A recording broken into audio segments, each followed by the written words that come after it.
Good afternoon, everybody. It's Michael Dunn here from the Excellence Through Quality Improvement Project, and I'm here with Ashley Coster, our coordinator here at E-QIP, and we're very happy to welcome you to the first webinar of 2019.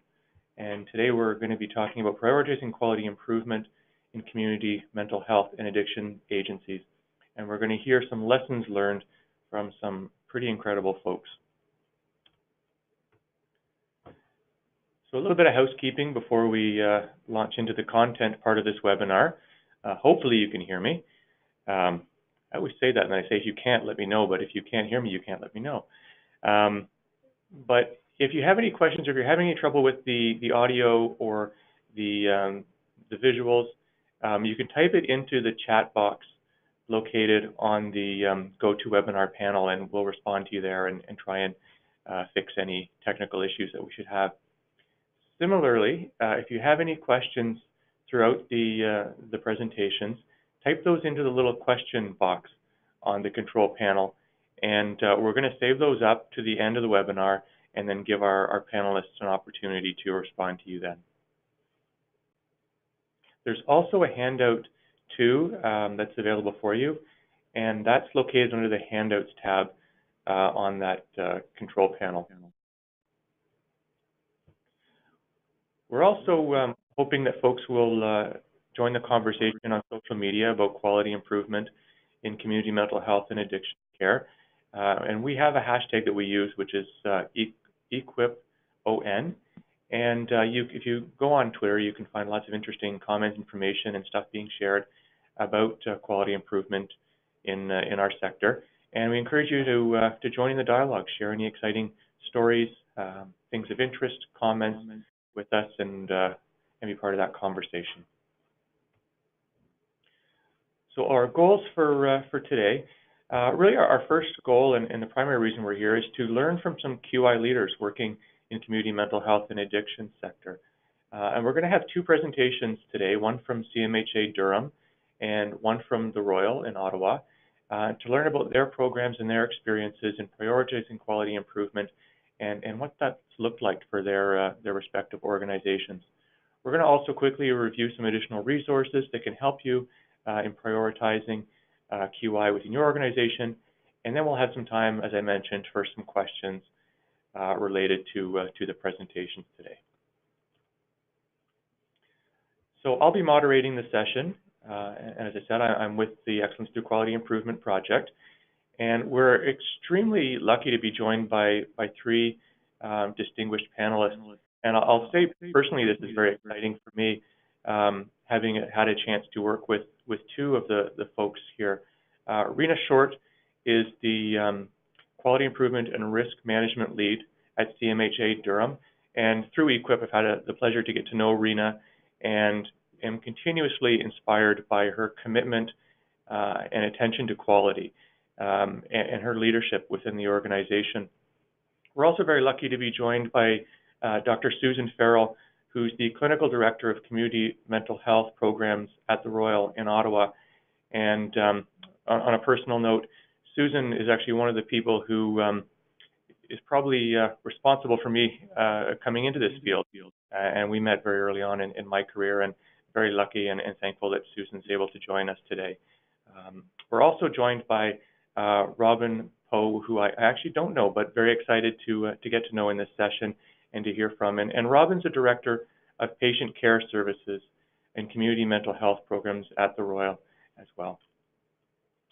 So thanks to the three panelists for being here for this session.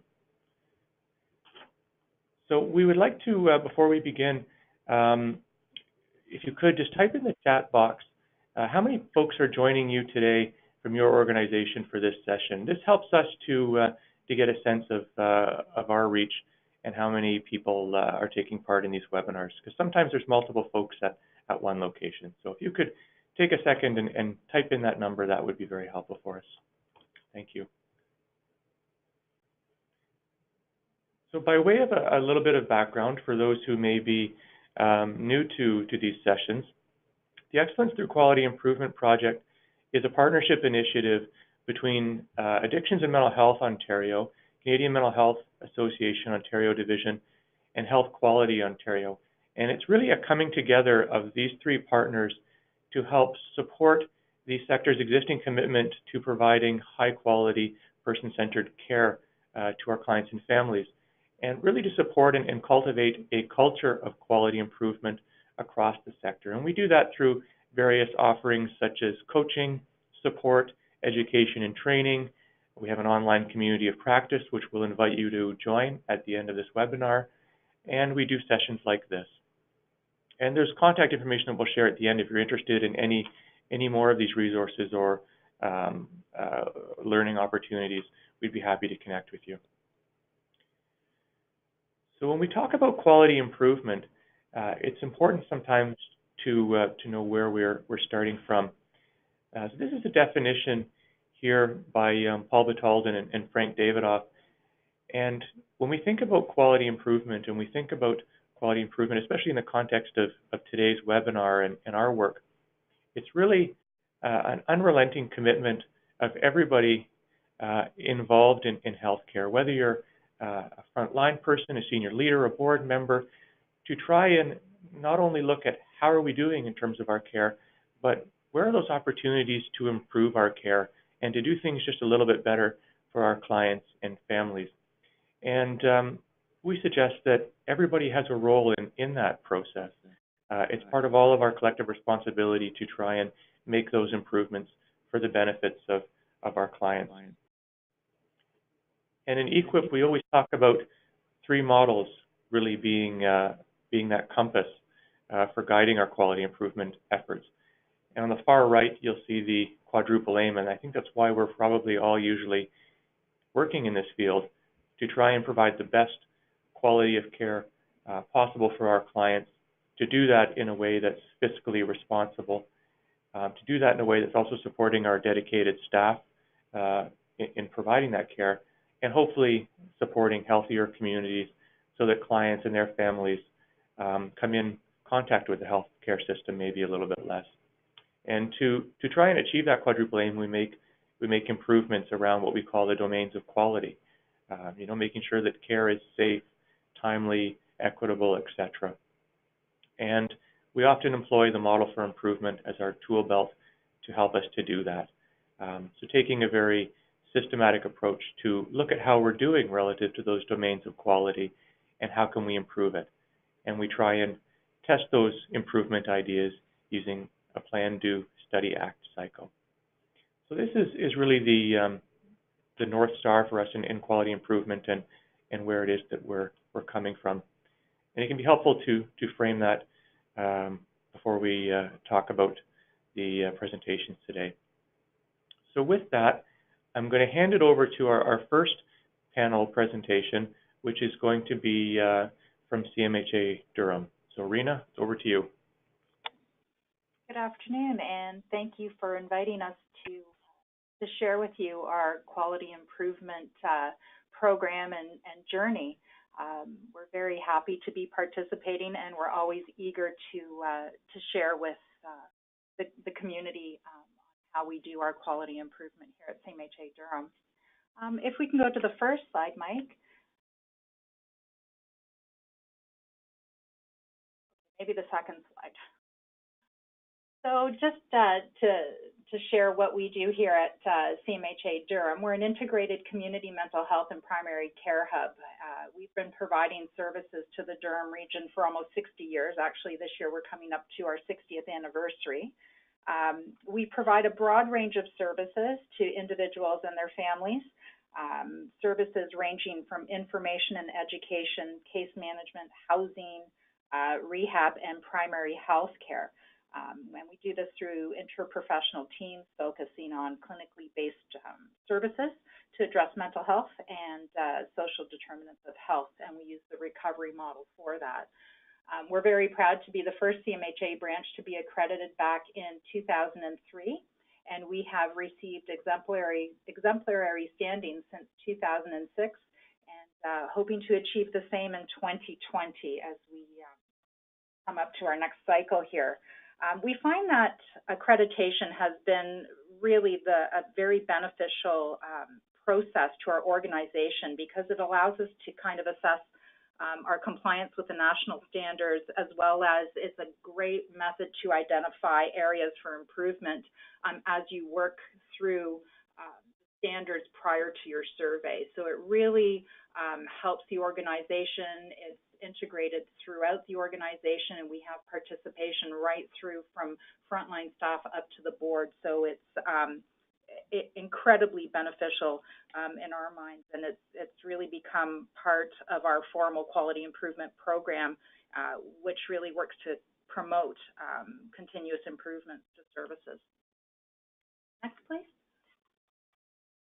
So this is just a little graphic that shows you our quality improvement program and the components to that.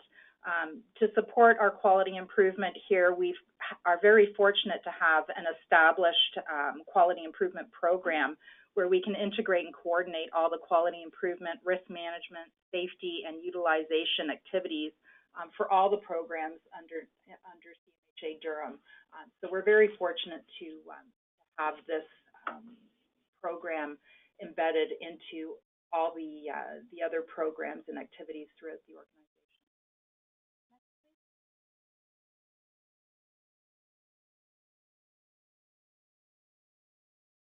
Sorry, next slide, please. Our quality improvement program components consist of CQI, or continuous quality improvement, risk management, client safety, and as I mentioned, utilization management. Our continuous quality improvement focuses mainly on our performance to meet the needs of the customer, both internal and external. Our risk management identifies and assesses and prioritizes areas of improvement where we can act and evaluate the effectiveness of those activities. We have client safety, where safety concerns are identified and assessed. We act upon and evaluate and comply with all the ROPs for Accreditation Canada. And then utilization management, where we strive to achieve the highest quality of safe client care and services through the optimal use of available resources. Next slide. Our quality principles, which really guide us through quality improvement work through here and is really embedded throughout the organization, they act as drivers for the quality improvement work. They're continuously reinforced with the staff through educational opportunities, onboarding, committee work, and just the day-to-day operations. We promote a culture where we can really reflect community needs and demonstrate commitment to safe quality care and service. We've adopted here a just culture work environment and reinforce and recognize and reward quality improvement contributions. We really do like to think of ourselves as one large team made up of a number of smaller interrelated teams, each sharing with one another. The second principle is our customer focus, where we focus on our customers and staff whose needs and expectations really drive the design of our programs. And it's their opinions that determine the quality of outcomes for our services. Leadership, which is really a huge driver for the quality improvement work. It demonstrates at all levels a visible commitment and leadership in managing these principles and ensuring that we're able to do this work. The analytical approach, we work together to combine our ideas and our skills and our talents to improve the quality of our work. We're very proud to know that each team strives to measure and continuously improve the quality of its own outcomes, not just at a higher level. So, each team has their work that they have the autonomy to go ahead and do. Everyone's involved in the quality leadership and safety and improvement, and it seems to be everybody's responsibility to ensure that quality is embedded into their programs and into their day-to-day services that are delivered. Where possible, we use statistical methods and other problem-solving tools to measure and control our processes and improve our outcomes. Data analysis directs our decisions, and we also have our leads. All our leads are trained in Lean. We have yellow belts, we have green belts, so everyone has the ability, program-wise, to initiate their own projects, their own quality projects, and do outcomes with mentorship from the green belt. So it's very nice to have that embedded at that level so that they can do the work themselves on the smaller scale projects. And we pursue quality improvement through that continuous cycle that focuses on assessing, planning, implementing, and evaluating improvements and outcomes as well. Next slide, please. So this is actually, we refer to it here as our pyramid. It's our reporting and communications pathway, and it really shows how we take quality work, safety and risk management, and how it travels through the organization. So it shows you the mechanisms for communication and staff and client engagement in quality, safety, and risk. At the bottom of the diagram are those mechanisms or opportunities, and one can see how the information moves up through the pyramid and back down through review, approvals, feedback, or direction. It allows and creates an organizational culture that promotes that just culture environment for identifying safety issues. It emphasizes and rewards safe practices. It communicates risk management activities, quality improvements, and really encourages systems thinking and behaviors.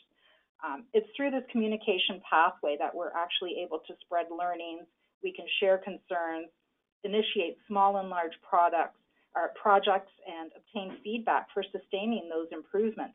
It gives us an opportunity to really look at what's working and what's not. And, you know, the same information is really shared right through from, you know, client caregivers, frontline staff, right up through to the board, and back down again. So we're all seeing and sharing the same information. It may be seen in different reports and shown differently, but the information at the core is all the same. So there's a lot of transparency in how we do our quality work and share that information full circle. Next slide, please. So our continuous quality improvement, these are processes and outcomes that are vital to a program or a team's success. They identify and monitor indicators that will show if desired results are produced. We identify desired targets for performance for each indicator and identify gaps between actual and desired performance. Improvements or corrective solutions can be relatively simple and be carried out by individuals or by the team. At times, it may require a more formal approach to identify root cause, but everyone is able to access quality improvement guidance or risk management guidance in order to do so.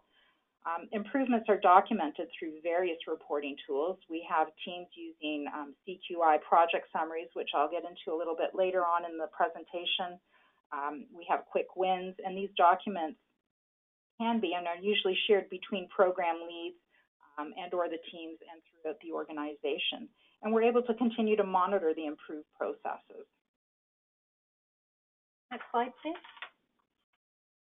So these are just some examples of what we use at the team level and for reporting, and they're really documents that help us look at QI work and ensure that we don't just initiate these projects, that we're able to, you know, look at outcomes and how we evaluate them and how we sustain them and going back and reporting that information.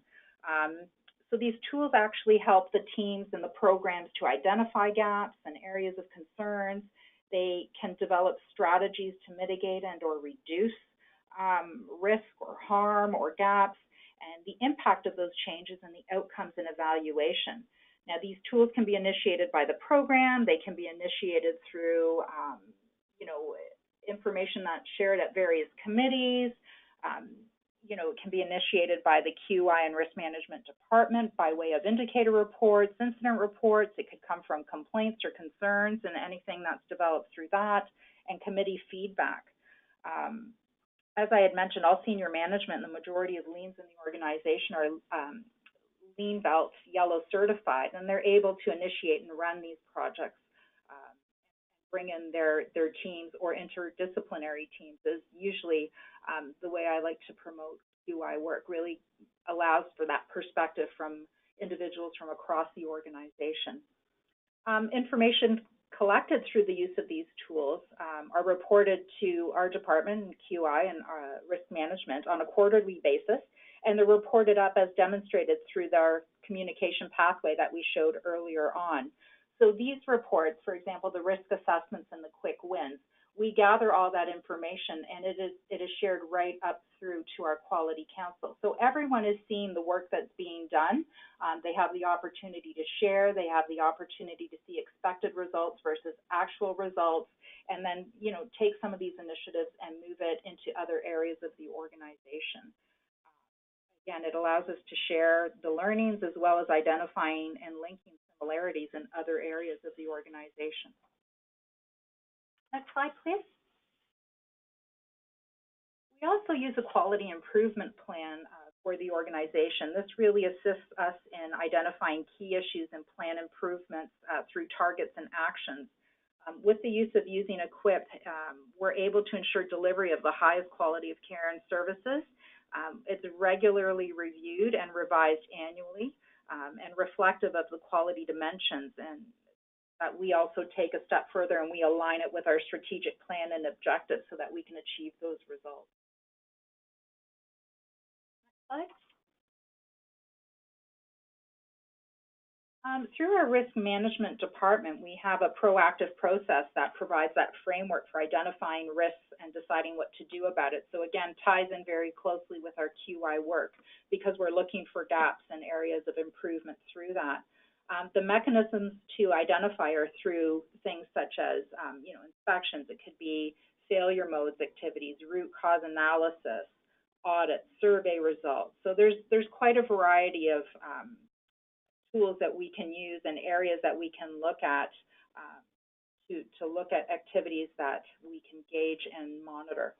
We also use a workplace risk assessment in all the programs. So this form was adapted to fit our needs and helps teams to work together in developing improvement strategies so that we can minimize and reduce or even eliminate risks that we face as an organization. We can't eliminate all the risks, but through the use of these tools and review on a regular basis, we can work towards it. And risk controls and financing strategies can be developed, and we can look at ways to minimize and activities there. And again, the activities are monitored and evaluated using the communication pathway. So they are reported up on a regular basis, quarterly, through our quality council. There are reports that actually go out to all staff to show incidents that have occurred and improvements that have come. So once again, everyone has an awareness of activities and what we're doing to address those activities. Next slide, please. We also have client safety as part of our QI program there. It underlies all the care and service activities at every level of the organization. We're very committed to client safety and ensuring an environment that encourages that just culture and the error identification, non-punitive reporting, prevention through education, and system redesign or process improvement. Clients' needs are assessed from the earliest point and reassessed at regular intervals during their experience with us. The process for assessing, documenting, and reporting client safety is very similar to the risk management process, actually, where the risks to client safety are identified and assessed, managed, and hopefully, controls are in place and evaluated for effectiveness of action. In addition, every effort is taken to comply with the current, safety standards, best practices, and accreditation standards as well. Next slide. Similarly to the E-QIP, our Client Safety Committee looks at a client safety plan, and it acts as a guidance document to maintain awareness of the client safety issues. Again, similar to the E-QIP, it aligns with the organization's strategic plan and objectives, and it demonstrates ongoing identification and evaluation for quality improvement. And we do, at the Client Safety Committee, review this on a quarterly basis. So it really is a guiding document to us, looking at that, and is linked with the E-QIP. So there's a lot of similarities. Next slide. Utilization management. When we look at this, it allows us to evaluate appropriateness and effectiveness of our services. So we do this through providing, meaningful and timely information to our stakeholders. So again, communicating through our communication pathway, we're able to identify and analyze trends, plan, develop, and implement activities, and ensure that everything is aligning with our mission, vision, and values. Again, it occurs as per our communication pathway quarterly through our quality council and committees, leadership board. We have larger annual reports that occur at year end. And again, the data is aligned with QI and risk management programs, which show the series of intensity and caseload indicators. These indicators and reports really help us in evaluating whether a level of excellence in care and service is being achieved, and allows us to consistently monitor that to ensure that it's happening. Next slide, please. Sorry, we've just logged off here for a second.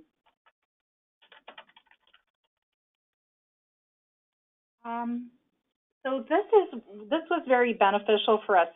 Starting in January of last year, we were able to join cohort 2 through the E-QIP project, and we participated. It was very beneficial in the fact that we pulled together an interdisciplinary team. We had frontline workers on there, and it really had quite an impact on having staff frontline participate in QI work, and really educationally it helped to even further expand the QI work that we do here, and it actually empowered staff to go forward and do projects within their own areas. It really assisted with piquing some interest in staff and encouraging that buy-in and their participation for future projects. What we did was we took a small team made up of staff from across the organization, and our project was to look at reducing incidents of aggression and violence resulting in 911 assistance. And we were able to do that through review of data from our incident reporting process. And although the numbers weren't alarming, we wanted to do it as a proactive measure and project to kind of address this, to see if we had trends doing this, and have we seen increases in volumes?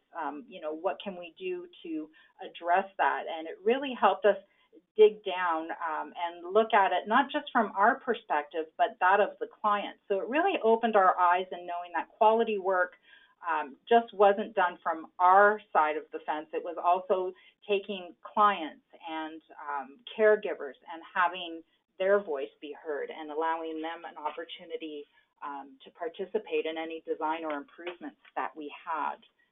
Next slide, please.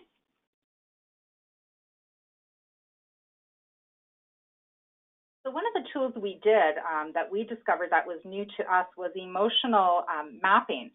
So what we did was through the E-QIP education that was provided to us, we were able to learn about this tool, and we've since piloted and are using this tool through our incident reporting process, and it allows us to get perspective on incidents as seen by clients, staff, or any witnesses to an incident.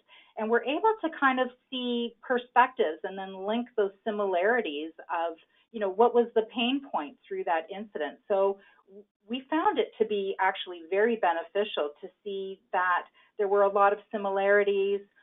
What we were feeling or what was working for one group or demographic might have been very different for another as well on the flip side. So we're able to make improvements and adjustments that really are beneficial to everyone involved, not just one party. So that was very exciting for us to work on that. And the other thing that we did where we were able to develop drills for our code whites and have a mock and an assessment for it. So it wasn't just, a lot of the times drills can be evacuating and you're looking at evacuating, but when you're looking at a code white, what we wanted to do was actually look at how was the code managed, not how quickly did someone respond. So that was very beneficial, and we've since incorporated and are piloting several methods and processes and tools to further work on that. So what started off as one project has now kind of gone into some other little pilot projects that we're working on. So it's really been very beneficial to the organization in that regard.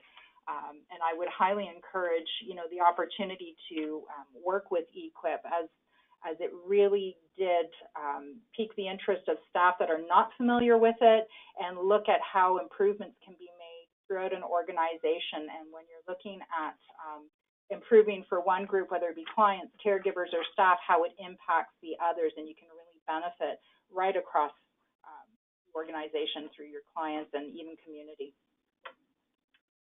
And that's really our presentation here. I'm happy to take questions at the end and share anything or further explain on any of the items that I've discussed. Thank you. Great. Thank you very much, Rena, for sharing your experience and the experience of CMHA Durham. There were some questions that came in, but we'll hold them until the end of the presentations. But I think some really great questions for you. Great. So next up, we have Robin and Susan from the Royal in Ottawa. So I'll turn it over to you right now. Okay, thank you very much, Michael. This is Robin, and we're very happy to be here today. We want to thank you for the opportunity to share some of our lessons in QI. And I wanted actually to start off by saying that I've had the pleasure of working with Dr. Susan Farrell for the last 8 years, who has done a lot of teaching and advocating around program evaluation. So as Susan has been my partner in crime in the community mental health program, it's really helped to shape our focus in terms of quality improvement and measuring things that we do in our program. So that's been fantastic to have somebody who's got that focus. Maybe we could go on to the next slide. Actually, the next slide after that, sorry. There we go. Okay, so the Royal. The Royal, as you know, is a mental health center. It was previously the Royal Ottawa Hospital. And we are a community mental health program within the mental health center. So we want to just kind of give you some context and an idea of what that looks like, or what the hospital looks like. So we're a specialized tertiary mental health center. You'll see we've got our beds listed down there. We use a program model for management, and there's a significant number of outpatient services as well. Some of the things that we are measuring, clearly as a hospital, we're accredited by Accreditation Canada, and we're in our accreditation year as we speak. We're going for accreditation this coming October, so things are starting to build already. We've got a corporate quality committee, which is accountable to the Board of Trustees. So each program within the hospital, within the mental health center, presents yearly on a quality initiative. So it's an expectation throughout the organization that people are constantly trying to improve the quality of services. We also have a formal process or quality of care review, and that's so when a patient, a client dies, there is a full review that the leadership in the program participates in, and includes staff and clinical teams to try and look at what happened during that process. So next slide. Okay, this is just to give you an idea of the vision, mission, and values at the Royal. So the vision: mental health care transformed through partnerships, innovations, and discovery. And I'll let you read the rest. Go on to the next slide. So the community mental health program, there's been community teams at the Royal for many years. In fact, well over 20 years. We're, as you know, we actually became part of Brockville Mental Health Center, joined us several years ago, and some of the teams here at the Royal were some of the first, well, actually the first ACT team in Canada. So we've had a long history of having community-based teams, but what had happened was that each of those teams was with a different program. So a program that often included inpatient services, outpatient services, and was quite honestly a little bit lost within those services, and maybe not as much attention or care paid to some of the community-based services. So 8 years ago, in February 2010, we're almost up to our anniversary, the hospital made a decision to group all the community teams together. So that was the beginning of the community mental health program, of which Susan and I are clinical director and then director of patient care services. Next slide. Next slide. Okay. So this was a happy moment in the development of our program.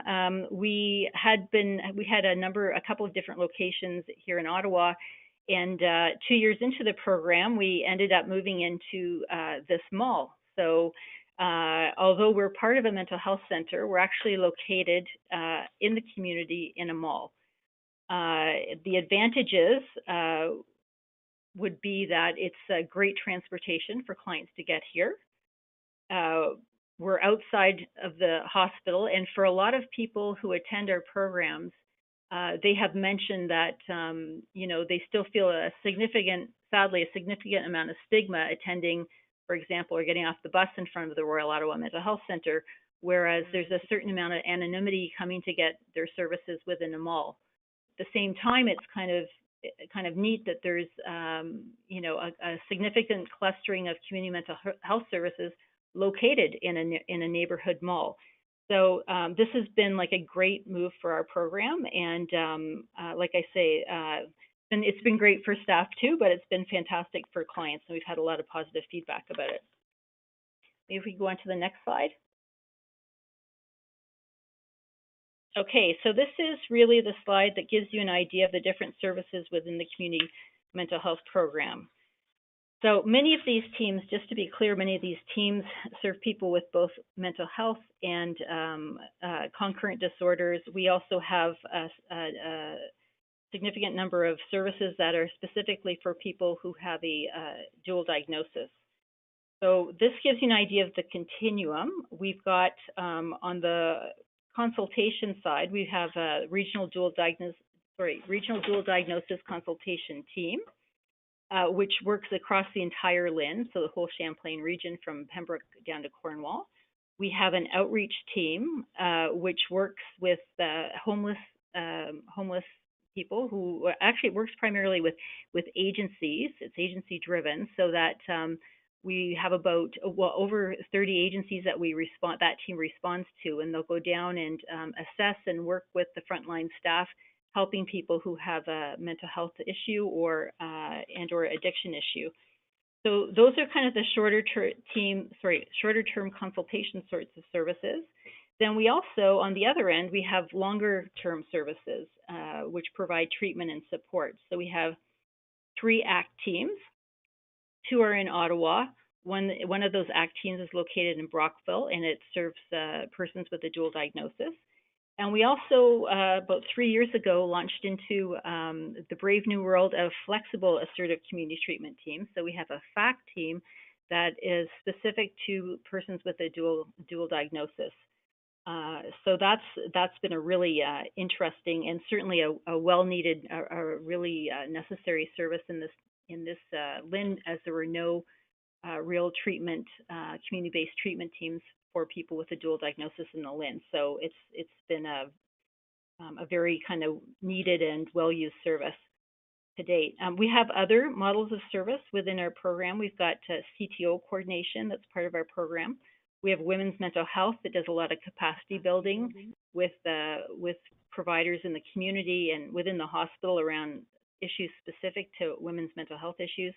And we also have, as do many previous provincial psychiatric hospitals, we have homes for special care, which is a program that's kind of in transition and looking to move to transform some of those beds and transform some of those services out of that model that's been around for a very long time.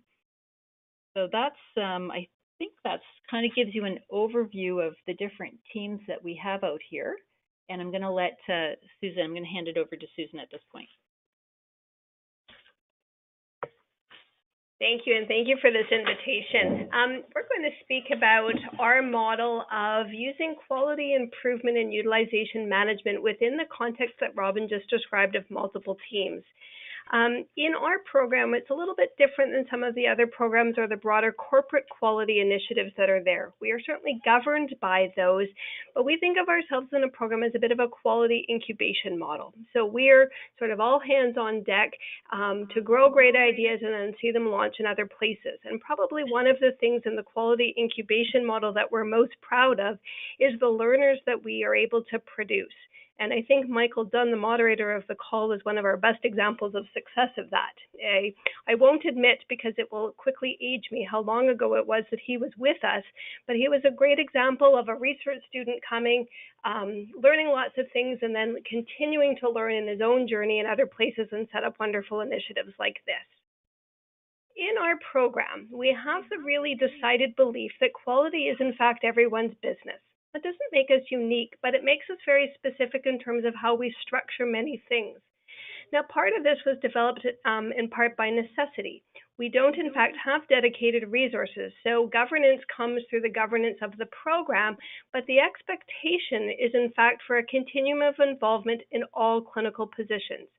So we showed you in the last slide, and Robin well described the 10 different teams and services we have with intentionality, because our hope is across very different models of community mental health and concurrent disorder delivery, you may see some of your model of service and then be in touch with us after the webinar or at any time to sort of share ideas. Because one of the things that we're grateful for is how in 10 different models we can generate ideas for 10 very different types of QI projects.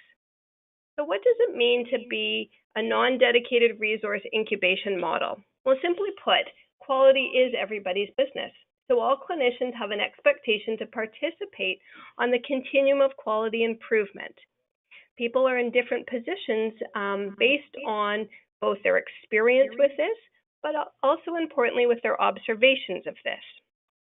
So there are a couple of different ways that we structurally set this up and a couple of guiding principles that we use. Rena described well this notion of things being discussed in program, team, or small group meetings, and that's often where many of our ideas start. We have an expectation for all students, learners as well, and particularly for us, we are attached to some formal education programs like the psychology residency program, where we have some structured program evaluation projects that often occur and are somewhat catalytic to our quality improvement efforts. But we think of quality improvement for us as having two possible different catalysts or starting points, but that interface really closely with each other. One is the work that we do in program evaluation and how that study process leads us to QI work. And the other is by building on clinical observation. And the intentionality of both of those starting points is so that everybody in the continuum of service delivery, as well as clients, families, and partners, can see themselves in our development and initiation and review process. So next slide, please. So you run a risk when you say, okay, it's everybody's business, all hands on deck, here we go, of having a little bit of a helter-skelter approach, which obviously could lead you to hundreds of half-developed projects without any full execution. So what we've tried to do within thinking about this is embed everybody's input, but be guided by the PDSA cycle. So simply put, when we look at our two different starting points of program evaluation or clinical observation, how we tried to map that on was to talk a little bit about where do things start to fit. So program evaluation is often in that study component, right? We have already identified something that we want using formal evaluation methodology of all different types, and then it becomes our issue to act on it, reflect on it, and possibly take us through the PDSA cycle again. By the same token, not everything that we have done has needed to start with a formal program evaluation. And so on the other side with the plan and do, you'll see that what we try to do is elicit lots of opportunities for the observations from key stakeholder groups, clinicians, clients, families, partners, and others, to sort of ask that question, make that observation, provide that thought or musing so that we can take it through a different PDSA cycle. Now, this will give us projects of different size and scope, but it's really important. And in the program incubator model, we in fact have things that grow at multiple different rates and can take on different sizes and scopes. We didn't want to hold ourselves to evaluation projects or grant research that had to meet a certain mark only, you'd lose a lot of clinicians that way off the continuum. We wanted to have, in fact, sort of an opportunity for everybody to jump on in a place where they felt comfortable.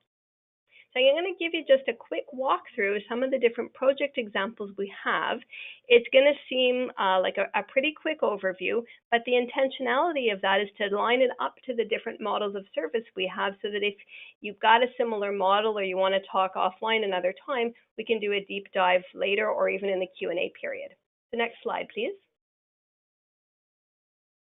Here's an example of some of our QI projects that has started based on program evaluation. So these had a bit more of a structured start and methodology to them, and then have led us from the recommendations to go through a QI cycle implemented by predominantly the clinicians and the stakeholder partners.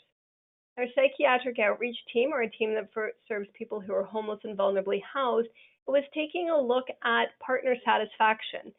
As Robin mentioned, some of our teams have been in existence for quite some time, but the needs of the population and what different agencies deliver can change a little bit. And so what we look to is this idea of what's meeting for them, what's working for them, and then how do we improve our services and go back and reflect on that using multiple stakeholder input. On ACT, or assertive community treatment teams, one of the things that we were noticing was that you discuss an important group of clients sometimes daily, sometimes multiple times a day, but at least once a week. And yet the idea was, when we are very focused on individuals, because we're so client focused, how do we see necessarily service trends and other sorts of things? So taking a health services management graduate student, we took a look at how other parts of healthcare use this notion of service utilization, or dashboards. It's really interesting in primary healthcare, the different ways that people reflect on up-to-date quantitative measurement of certain aspects of service delivery to guide what they're doing and seeing. And we don't necessarily have it in real time per se, although it's interesting, if you ever want to look at aeronautical engineering, they have some pretty real-time measurement that's pretty cool. We're much more time-based in terms of quarterly reporting, but we do look across service utilization trends. We look at this notion of, where are people living? What's the meaningful activity? What are vocational trends? What are all of these sorts of things we see across the trends of teams, so that we can also then use that towards the quality improvement efforts and advocacy for the other things that we know still need to be in our community to address social determinants of health. It also, in the ACT, helped us look at the idea of family education programs, because that had come up as a recommendation through another project. In community treatment orders, we looked at this notion of we are a fairly large geographical LIN, but we have population bursts, and then we have some areas that are much lower in population density.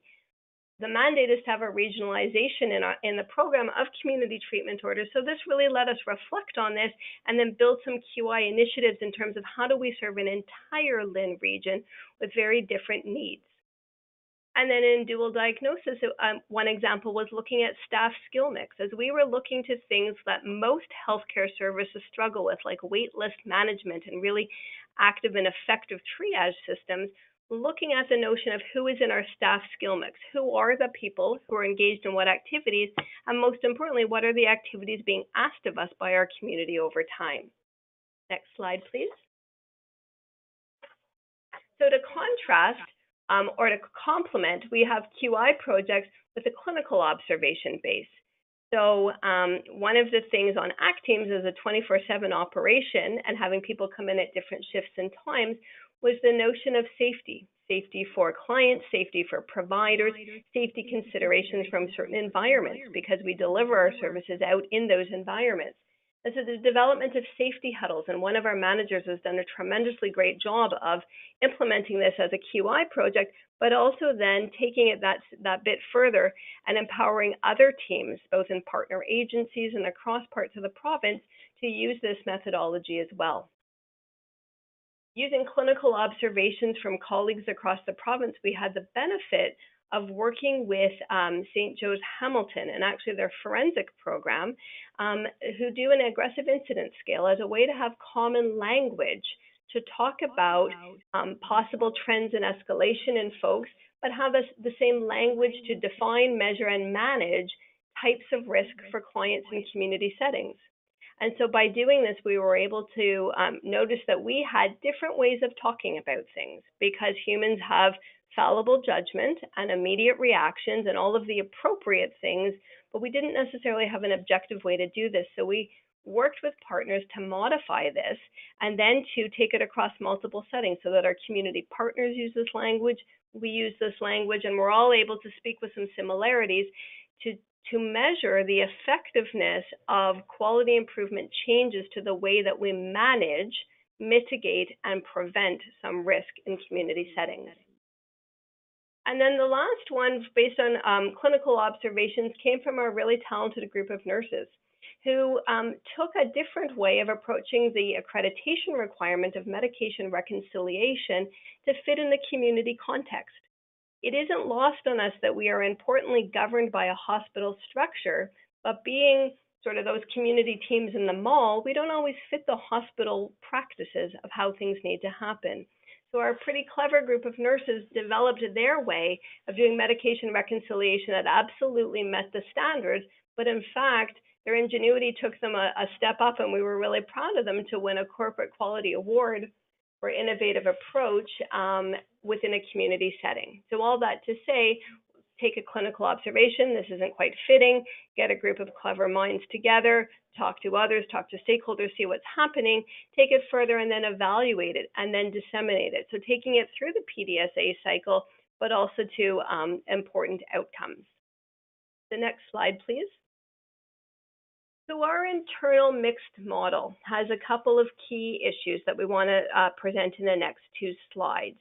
The first one is the notion of the fact that QI projects don't always have to have the same catalytic place to begin, or even the same people involved in their initiation. We strongly believe that QI projects can be guided both by program evaluation and clinical observation, but that PDSA cycle is really important to keep us aligned to the stages of the work. Rena presented a really nice worksheet that would also be very valuable in terms of helping us sort of map out the milestones relative to where things are at, and would really foster the continuum of clinicians being involved in that work.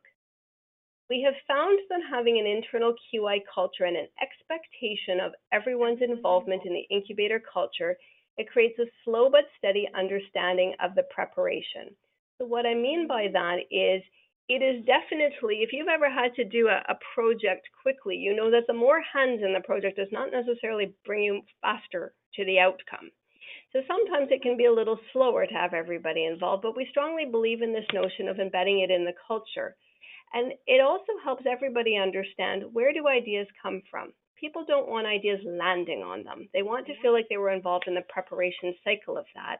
And so it really creates a slow but steady expectation of involvement and understanding of what does it take to be ready to launch a QI project. And within that, we've needed champions at all stages. So we've got a couple of folks who are really good at that initial readiness preparation part. They can kind of get people there. And then we've got a different group who are really good at maintenance parts of the project. And then we've got a group that can really turn their mind well to dissemination strategies, because that's where their talents lie. And so it's understanding everybody's talents and having them fit together almost like parts of a jigsaw puzzle and sort of equating that. And then clinical observation, of course, is key in helping to understand the problem. Nobody wants to be engaged in a QI project that they don't live out as the biggest priority in their day. And so that's really been important, is to have people engaged and involved by being part of the observation. The next slide, please. Now, what we have found, though, is that validity and consistency of measurement is key. There was a conversation already a bit about measurement. One of the big issues with that is just the notion that we have to be really careful that even if we are generating things from our own observations, we're using all of the important research principles and empirically based measures to make sure that we've got some valid observations to share and some consistent ways to be measuring that. And staff training on measurement is ongoing, because from different disciplines, the best thing of interdisciplinary teams is we come from different disciplines. And one of the biggest challenges is that we don't necessarily share some of the same knowledge base when it comes to things like this. So ongoing staff training is key. We have one shelter in town that we work with closely and care an awful lot about, and it feels like every time we train their staff, guaranteed about 10% of them change over. So you just have to kind of keep to this notion of continuous training. You need to prioritize the plans to ensure clarity on what's being implemented. That idea about accreditation, when accreditors come by, can you explain the 5 W's of something? Why are we doing it? What are we doing? And you know how the rest of the W's go. People need to know that about QI projects as well, so that they can really feel a part of all that they're doing. We can certainly assign governance to things, but it works best if everybody feels like it's already embedded in their practice, and then there's a chance to step back and reflect on it in team meetings and other places. We also talk a little bit about some of how we're guided by the spread planner to look at distinctions between knowledge dissemination and practice change. It's really important to share the knowledge, but we also have to continue to measure the actual practice change. That's going to be where we have the most impact in providing quality care. So next slide, please. The last 2 slides we have are our lessons learned. And I think it's most important that we start by telling you where we've made our missteps before we start to think about any successes at all. One of the important missteps when we've got an all hands on deck incubator model and not dedicated resources is the notion of the process for engaging in this model and how time and resource allocation work. Because it would be very hard to imagine or inappropriate to imagine that this work would get prioritized in a clinician's workload when he or she is needing to be engaged in client crisis work. And so oftentimes it's that notion of the tension between the client and the paperwork. We're trying to minimize that by showing how these things are related to practice change, but we do have to still acknowledge that we don't want this to be add-on to someone's work. We want it to enhance their clinical work, recognizing the time. And I've already talked to you about changes in staff and partner agencies, but just being really mindful of some of those things and making sure that we fit in the training cycle of any agency you may want to train with too. We have lots of observations and ideas. So when you empower 78 clinicians and 9 physicians to believe that they all have an important role in generating a QI project, it's a wonderful, wonderful thing. The challenge becomes you often end up then with 87 different QI projects. So we have to be really clear on how do we prioritize those and how do we implement them. We also have to be clear on how many new initiatives at once. I feel like my grandmother once told me that you shouldn't bite off more than you can chew, and we often find our mouths very, very full on this topic. So sometimes we have to just be a little bit mindful of excellent idea in a little while, not excellent idea to start in the next 5 minutes. And I've talked already about time allocation and being really mindful of that. So last slide, please. The lessons learned from our successes. Clinicians and partners can be actively engaged in all stages of the continuum. It's been a very nice migration to hear people go from, oh yeah, that's what that quality group at the hospital does, to, hey, I've got an idea, or hey, how about we look at this, or remember when we talked about this, what if we do this? That's people being engaged, and that's really the best that we're ever going to get in terms of this notion of a true incubation model. Training is best done on an ongoing basis because with champions, it's not always the same people who have to be training, and people then have an additional source of attachment to the work.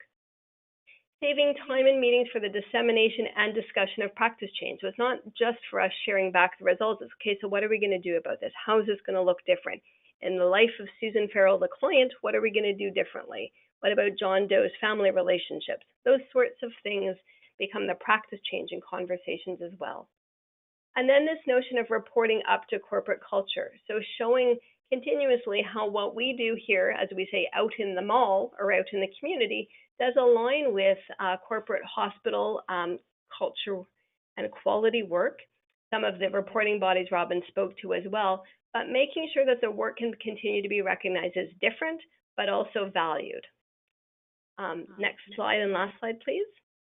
And so we've just included, as Rena did, our contact information in the hopes that something that you're proud of, struggling with, thinking about, the way you deliver service maps onto what we do so that we can continue to have conversations with you both today and going forward. We're really reachable by email and always happy to have the conversation. So that's our comments, and we appreciate the chance to speak with you today. Thank you very much, Robin and Susan, for sharing your incredible work. We do have a number of questions, but before we do, I just want to tell people that there are some additional resources related to this topic that are available to you. And the links are included here, and we'll be sending out, of course, the copy of these handouts following this webinar. But we have a couple of webinars that we've completed in the past, as well as a video from some QI leaders across the province, which also share their experiences around quality improvement and leading quality improvement and prioritizing. As well, there are two HQO resources available. One is the Teamwork Primer for Quality Improvement, and one is the Team Formation Guide. And as well, there's an abundance of resources housed on the E-QIP Community of Practice. And we have some folders there that will be particularly relevant to this topic. I ask you to and encourage you to start sharing your questions for our panelists. But we're also curious from those who are watching this webinar today, what tips or strategies shared by the panelists are you excited to try at your own organization? Is there anything that really resonated with you that you want to take back and try? And so you can share that with us in the chat box or join the discussion on the Community of Practice. We'd be very interested to hear that. Now, we did receive some questions during the presentation, so I'll do my best to do them in the order in which they were received. The first questions were for Rena and the team at CMHA Durham. One very quick question, Rena. The PDF graphic that you shared of the pyramid, the reporting communication pathway, is that something that you're comfortable with being shared with folks following the session? Sure. I think we're happy to share that information. Again, it's something that can be adopted through any organization that really just shows your reporting structure up and down. So yeah, by all means, they can contact me, and I'm happy to share. Great, thanks, Rena. Another question that we received that was directed your way. Whoops, sorry, clicking the wrong button here. It's a comment and a question. So the comment is, sounds like you have fairly flat organizational structure when it comes to QI with the distribution of power across the organization. It can be very challenging to bring an organization to this place, and I'm wondering if you can share what you believe was the one critical step your organization took in order to get to this ideal place. I think for us, it was really looking at the culture. So it was empowering staff, transparency really helps to do that. And we actually turned it around through two mechanisms that we found really helped was the accreditation process. We took the view that everyone should be involved in that. It shouldn't just sit with one person or one department to go through and make sure you're reaching compliance. What we did was we actually, through that process, and you could do it through any other process as well, was to create teams. So for example, with accreditation, we have, med management, you have IPAC, you have leadership, and we created teams. So the teams had the organizational leads do that oversight and guide and mentor them through the standards, but it was up to the teams to go through and look at how we made compliance. Did we have compliance for that? How could we develop those strategies or those mechanisms to meet that compliance? So they were actually involved in a lot of the legwork or gathering that information, bringing it back to the larger table, and then we could mentor on how to do that, or if it was a need where we took it and it needed a higher overview or further investigation or looking at, we took it from that point. But really having and empowering the staff to do that. The other mechanism we had to really change that and put a QI culture or embed that culture was through our incident reporting program. We have what we do is incident reporting, and it's through a just culture, right? So there's, we used to look at it no fault, no blame, but there's accountability. And in that, there's a follow-up process where we really encourage leads to take these incidents, and of course they take it with, kind of take a higher overview on the incident, but discuss it with your teams. What are strategies to minimize or reduce the reoccurrence of this? And I always say to the staff, it's more important for me to hear from the front line, what do you think will work? I can come up with all the solutions in the world, but they know what works. They're the ones providing the work and dealing with clients and caregivers. So their experience and their input is valuable. And I think that really helps to move QI projects forward and to identify where there's gaps or where QI work is done. Then they can come, to our department and they can ask for, that guidance on how do we do this? Or, I can go to their teams and help them work through that. So it's really embedding it through culture, and then the rest just kind of falls into place through the education. Thank you very much, Rena. And I'll remind folks too, there's still an opportunity to ask questions in the chat box. So you please ask your questions either in the chat box or the question box, and we'll respond to that here. But there are a few more. Another one for you, Rena, was with respect to, I'm just going to put a lot up on the screen, the umbrella diagram that you shared. And the question is, how did you decide on which areas would fall under that umbrella? I think when we looked at it, again, when you look at quality improvement and you had that one slide at the beginning there with the quality domains or dimensions. When you look at that and you look at quality improvement, it's really interconnected with the risk management. How do we do quality improvement? We're identifying gaps. We're looking for areas. We can do that through incident reporting. We can see where there's gaps. You can follow trends through that. Indicator reports. Through client safety, because that underlies everything that we do. We want to adhere and ensure client safety. So that was part of it. And then the utilization management, again, that's your reporting structure and your your indicator reports, your data, your analysis all falls through that. So we felt that they were all interconnected, and all those pieces actually helped to guide program activities so that we could adhere to having quality within the programs while managing risks and adhering to client safety, and doing that through collecting all that data and information based on, whether it be accreditation standards or legislation or best practices, leading practices, HQO, and that's how we came up with those components for the program. Great, thank you, Rena. And a question just came in, so I think it may be directed to you as well. Could you please repeat who the contact person would be to talk to regarding the evidence-based nomenclature project? I think that one was actually for Susan, I would say. So in the chance that I'm going to be talking about the right thing, that is the slide where we talked about the aggressive incident scale. The person would be very welcome to contact Robin and I, and then depending on their team context, could see what we've done, or we can link you to the folks in Hamilton that we've worked with as well. Great, thank you, Susan. So we have a couple more questions that have came in. One is for Robin and for Susan. How do you deal with resistance, not my job, that kind of attitude, and folks not wanting to add quality improvement to their already busy plate?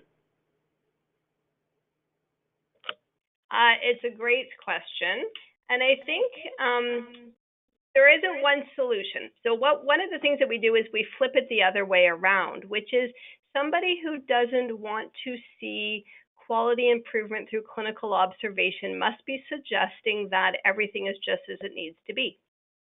In any part of our life, we either need to improve things or we're saying, no, it's good right where it is, status quo. So because we are fortunate to have a really close relationship with our teams where we can sort of gently point at each other, we can say, okay, so everything's great.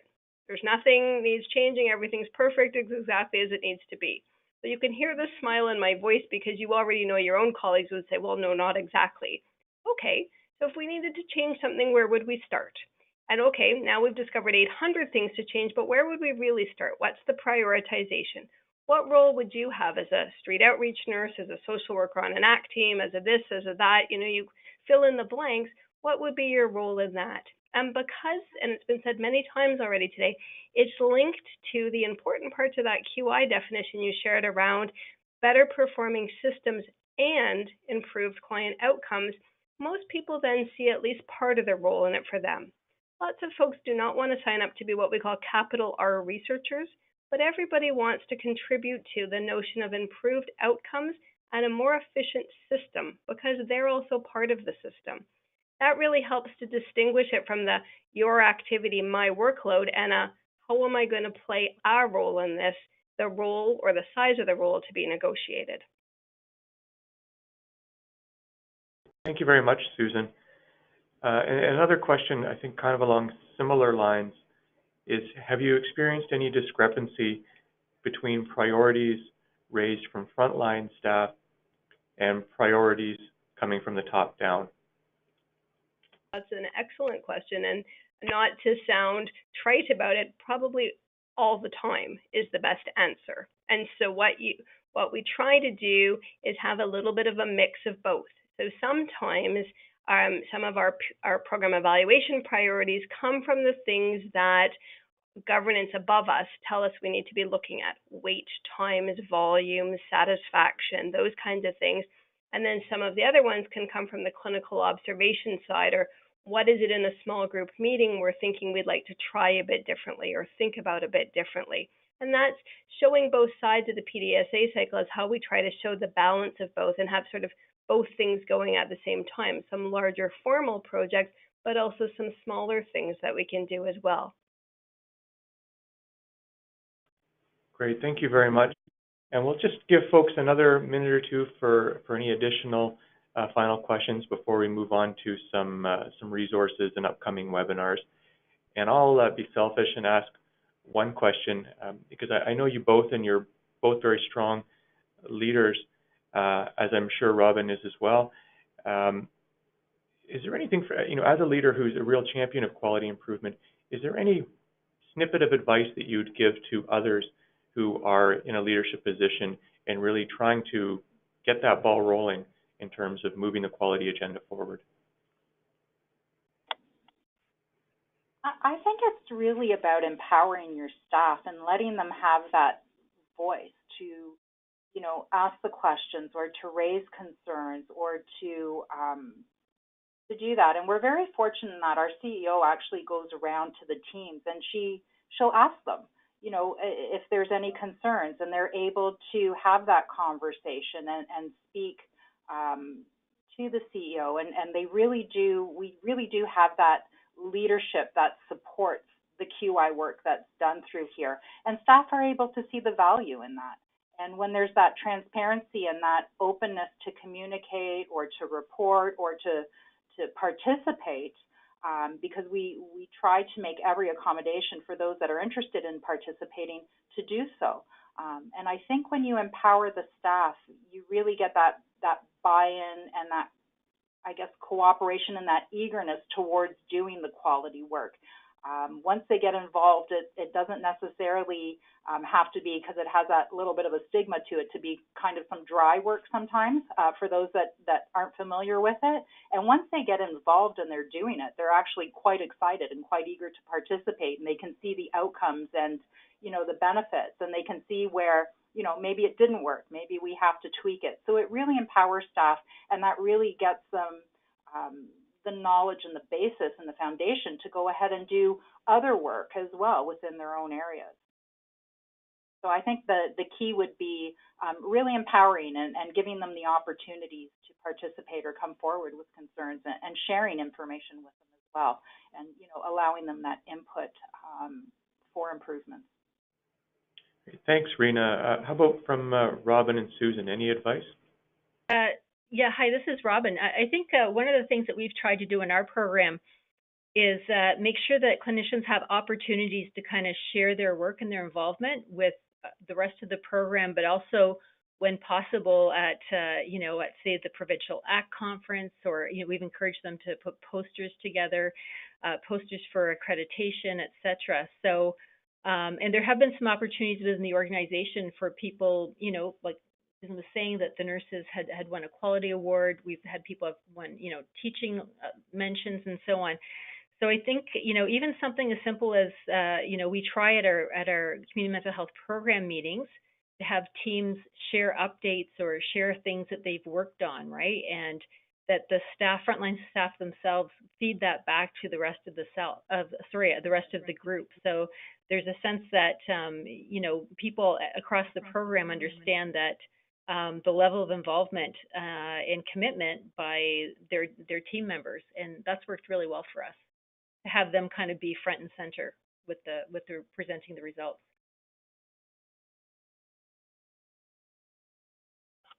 Thanks very much, Robin. That's very good advice. I don't see any more questions on the question board, but thank you to the three of you for taking the time to answer those. I'm just going to briefly go over some additional resources and upcoming sessions that folks on the line may be interested in. We've mentioned it a few times, but if you're not already a member, you're certainly welcome to join us on the E-QIP Community of Practice. And this is an online group hosted by Health Quality Ontario's Quorum platform. And it's a place to share resources around quality improvement, to participate in discussion around quality improvement, ask questions, post projects, things like that maybe you've been involved with, but really be part of a community that's focused on quality and community mental health and addictions care. And it's as simple as going to that link that's on your screen. One of the discussion threads that we're really promoting and trying to encourage folks to participate in is our new Thinking Together series. And really want to encourage folks to share their comments, ideas, and discussions on the community of practice so that we can build new ideas and new material that we can share across the sector around quality improvement and what that looks like and feels like in our work. And this month's theme, the theme for January, is collaboration and quality improvement, where we're discussing the value of collaboration across teams and healthcare settings in making meaningful improvements. So we'd invite you to join, and the questions that we're posing this month are: what strategies have you found to be effective in engaging team members to build a culture of quality improvement at your organization? And also, how did you overcome some barriers? Because there's usually some barriers. So I'd invite you again to join our community of practice and be part of that conversation. Some future webinars that may be of interest as well. We have an encore webinar coming up on January 24th, which is a primer on governance and leadership for quality improvement. So taking some very key messages that are relevant to leaders and to board members and distilling those down into some bite-sized pieces. So you're welcome to join us for that. We're also very lucky on February 5th to be joined by, I think, another leader in quality improvement, Dr. Chris Hayes. And Dr. Hayes has done some outstanding work, both within the province, but also internationally with the Institute for Healthcare Improvement around joy in work and looking at how can we use quality improvement as a vehicle to improve that joy of work. Because it's important, I think, especially in healthcare, that folks come to work and enjoy what it is that they're doing, and that tends to translate to better care. And then in March, we're going to have a quality improvement webinar looking at sustaining your gains and talking about some of those challenges and strategies to overcome some of the pitfalls of sustainability. So you're welcome to join us for that as well. Health Quality Ontario also has a webinar coming up looking at the psychology of change, how to win friends and influence people when making change. And there's a link to register that we'll share with you as well. We do also have a recorded series of webinars that we call the Quick QI webinar series. And each webinar is approximately 15 to 25 minutes long. And it walks through the stages of the model for improvement, all the way from first thinking about doing a quality improvement project through to looking at root causes, developing change ideas, testing those change ideas, and then sustaining and spreading our improvements. So it's a great little refresh or something that can be shared for maybe new staff or new folks to your quality improvement team to help learn some of those fundamentals of the model for improvement. and the link is here and will be shared with you after as well. We do have a library of webinars that we've done in the past similar to this, things like supporting a QI culture, through to one of my personal favorites, QI myth busting, and you can access those anytime on our YouTube channel. You're also welcome to join our E-QIP newsletter, which gets sent out usually monthly, if not bi-monthly, which includes a lot of information, upcoming opportunities, and projects and experiences from across the sector. And lastly, here's the contact information for myself, Michael Dunn, as well as my partner in E-QIP, Debbie Bang, and Jenna Hitchcox, our program manager. Should you have any questions about E-QIP or opportunities or resources that we may have that you'd like to find out more about or access, please feel free to reach out to us anytime. We're always very excited to talk about quality improvement, and there's no bad question. And finally, I'd like to remind you to take a minute, if you can, to fill out our survey at the end of this webinar. It will be sent to you as well, to let us know what you thought of today's session. Was there anything that we could do better in future, or are there any topics that you'd like to hear about in future? And we'll certainly try and include those. And probably most importantly, I'd like to thank all of you for joining this webinar and taking the time to prioritize taking part in this quality improvement webinar, and especially like to thank our three panelists, Robin, Susan, and Rena. Very much appreciate your insight and wealth of experience as true QI leaders within the sector.